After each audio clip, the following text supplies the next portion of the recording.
নাজমুল হোসেন শান্তর আজকে দুর্দান্ত সেঞ্চুরি, 130 বলে 101 রান। মমিনুল হকের 91 রান 200 বলে এবং মুশফিকুর রহিম নট আউট 48 রানে। এর ওপর ভর করে বাংলাদেশ করেছে 301। প্রায় রানের পাহাড় দাঁড় করাবে বাংলাদেশ মনে হচ্ছে আগামীকাল।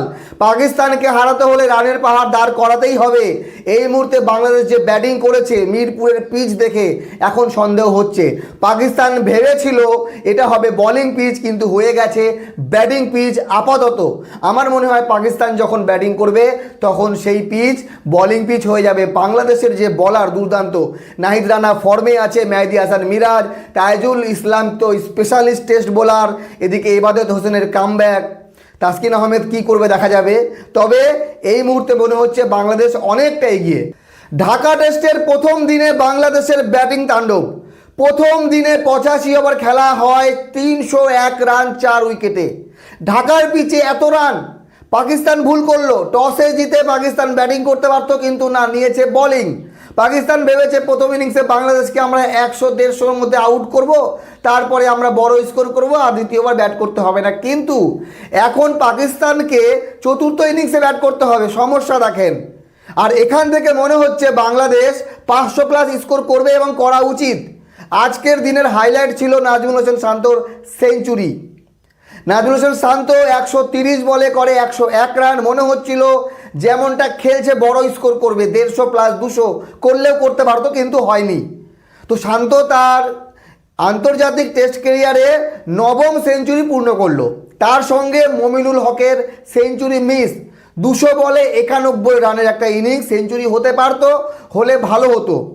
এইবার নট আউট আছে মুশফিকুর রহিম 48 রান 104 বলে এবং এলকেডি লিটন কুমার দাস 8 রান 35 বলে।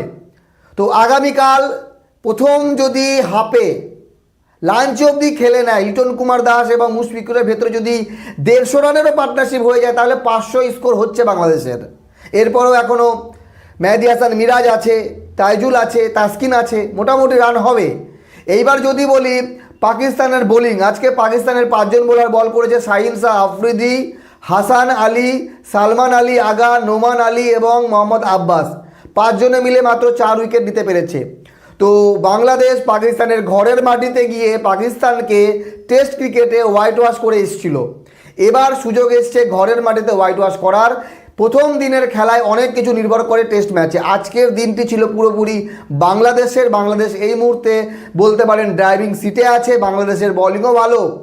বাংলাদেশের বোলার মেহেদী হাসান মিরাজ, তাইজুল ইসলাম, তাসকিন আহমেদ, নাহিদ রানা এবং ইবাদত হোসেন।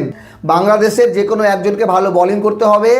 পাকিস্তানের ব্যাটিং যথেষ্ট ভালো এবং লম্বা আছে, কিন্তু বাংলাদেশের ঘরের মাটিতে ঢাকাতে বাংলাদেশকে কাবু করা অতটা সহজ হবে না, যেখানে বাংলাদেশ অনেকটা এগিয়ে গেছে। আজকের এই ব্যাটিং প্রমাণ করলো যে হ্যাঁ, মিরপুরের হয়তো পিচে কিছুটা হলেও পরিবর্তন এসছে, যেখানে ব্যাট করা খুব কষ্টকর। 150 রান 170-80-তে অল আউট হয়ে যাওয়া ইনিংসগুলো এখন বাংলাদেশ মাত্র 4 উইকেট হারিয়ে 301 রান করেছে। All the best Bangladesh.